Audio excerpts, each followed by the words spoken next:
Hello tout le monde, bienvenue dans ce nouveau crash test. Aujourd'hui, comme vous l'avez vu dans le titre, je vais tester une éponge pour le teint mi-silicone, mi-blender, donc c'est un peu un 2 en 1.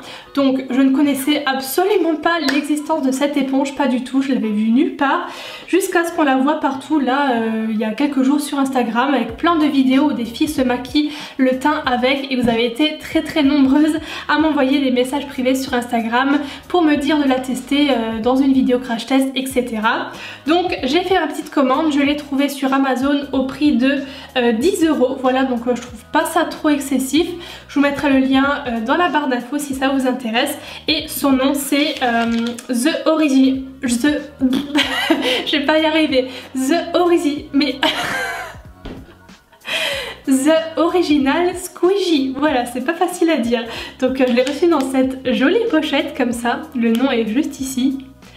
Et donc comme je vous l'ai expliqué, c'est une éponge mi-silicone. Donc là vous avez le côté en silicone comme l'éponge ultra connue qui est sortie là il y a quelques mois en silicone, mais de l'autre côté vous avez tout un côté comme ça en éponge en fait qui est moelleux comme un beauty blender. Donc là il y a quelques comme des bulles dedans, je sais pas si ça se verra parce que je l'ai mouillé en fait, hein, c'est vraiment comme un beauty blender classique. Il faut passer sous l'eau que ça devienne un peu plus moelleux, un peu plus épais. C'est vraiment un 2 en 1 et je me suis dit là franchement ça peut être vraiment une belle invention parce qu'on a le côté un peu économie de matière et tout avec le côté silicone, et après on tourne et on termine l'application avec ce côté blender qui aura du coup le même rendu, enfin je l'espère, que le beauty blender. Donc là le fait d'avoir les deux, je me dis ça peut vraiment être très bien. À voir maintenant ce que ça donne, donc c'est parti, on passe au test. Donc pour le fond de teint, j'ai pris celui de chez Rimmel, le Match Perfection. Je l'aime beaucoup, comme vous pouvez le constater, il commence à se vider tout doucement. Et je l'ai en teinte sans ivory si jamais ça vous intéresse, voilà. Ce que je vais faire en premier, c'est en mettre sur la partie en silicone pour venir en étaler comme ça grossièrement sur tout le visage, et on verra ce que je fais ensuite. Par contre niveau dose, je pense que vous le savez, mais ça n'absorbe pas beaucoup de matière. Même l'autre côté il est très plat, je pense pas que ça absorbe autant de matière que le vrai beauty blender. Donc je vais en mettre juste une pompe pour commencer. Donc hop, voilà, et on verra si j'ai besoin d'en rajouter ensuite. Donc je vais venir en mettre un peu partout pour commencer. Hop.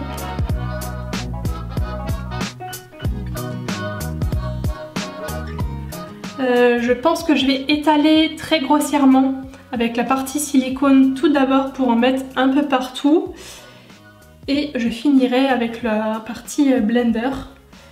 Hop. Bon, je fais vraiment ça grossièrement, hein. On dirait que j'ai étalé ça à la truelle. Punaise. Heureusement que ça va pas rester comme ça, enfin j'espère, parce que là c'est très moche. Je vais me munir de mon côté blender et je vais tapoter comme avec un beauty blender classique. C'est parti.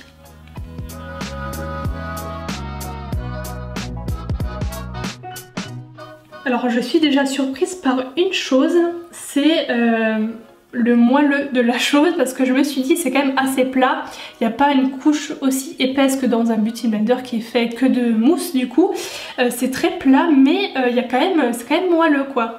Donc ça me rassure parce que je me suis dit ce sera quand même un peu dur et tout. En fait non, c'est ultra mou, donc ça va. C'est agréable. Bon, pour les ailes du nez il faut un peu prendre l'extérieur là pour bien en mettre partout dans les petits recoins. Et ben voilà, c'est terminé déjà pour la première couche. Je pense que je vais quand même devoir en remettre un peu ici parce que mes rougeurs ressortent un petit peu, mais je vais essayer de me rapprocher pour vous montrer ce que ça donne. Déjà la première couche. Première chose déjà que j'ai tout de suite remarqué au niveau du rendu avec les deux matières différentes, c'est qu'avec le côté silicone, ça ne fait pas pénétrer la matière dans la peau. C'est un peu bizarre, mais j'ai l'impression que tout reste comme en surface et que ça n'a pas ce même rendu comme ça flouté, tandis que ça mais direct quoi. Tout de suite, je sais pas si ça s'est vu à la caméra, mais moi je l'ai tout de suite vu dans mon miroir. Quand j'ai commencé à tapoter, ça a vraiment fixé le tout et ça a fait un effet flouté comme photoshopé. Donc, je vais refaire la même opération et je vais juste en mettre par contre un petit peu là, pas en mettre trop ici, hop. C'est bien parce que ça évite de prendre les doigts, parce que moi d'habitude j'en mets sur le doigt et j'étale. Là directement avec ça c'est pas mal. Et je vais tourner pour tapoter comme avant. Je vais essayer de me rapprocher pour que vous puissiez voir.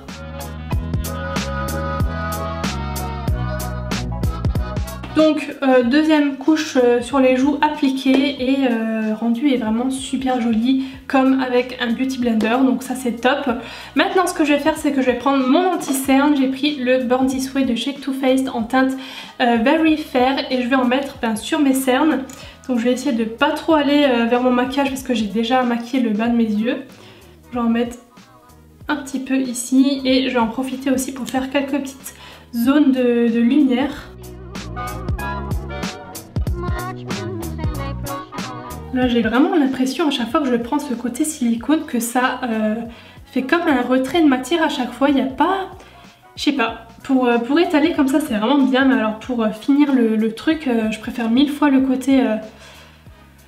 côté éponge.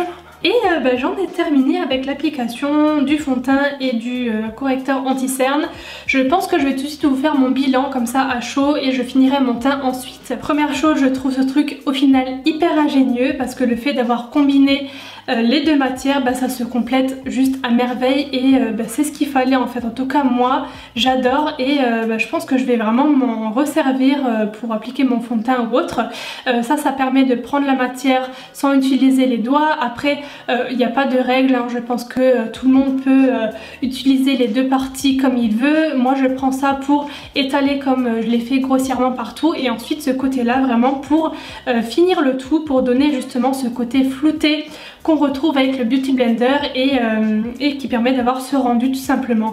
Donc vraiment c'est une très bonne surprise. Et de plus niveau économie de produits, comme je l'ai dit, c'est vraiment bien puisque ça absorbe quand même moins de produits qu'avec une vraie éponge. Voilà, je vous conseille vraiment de le tester. Maintenant à voir comment ça va tenir dans le temps au niveau des lavages, puisque bon c'est moins maniable pour l'essorer et tout qu'un Beauty Blender, ça se prend moins bien en main, je veux dire ça comme ça, mais à voir, et ça se trouve ça va très bien tenir. Je ne sais pas, en tout cas je vous en reparlerai soit dans une vidéo favori ou peut-être dans une vidéo flop, je ne sais pas, mais c'est sûr et certain, je vais continuer de m'en servir voilà, pour voir ce que ça donne au fil du temps. Donc voilà, j'en ai terminé avec ce crash test. J'espère vraiment que ça vous aura plu. J'attends tous vos avis dans les commentaires. Est-ce que vous connaissez déjà? Est-ce que vous comptez craquer pour tester? Voilà, dites-moi tout. Et n'oubliez pas de liker si ça vous a plu, ça fait toujours plaisir. Moi je vous fais plein de gros bisous et je vous retrouve très bientôt pour une nouvelle vidéo. Bye bye!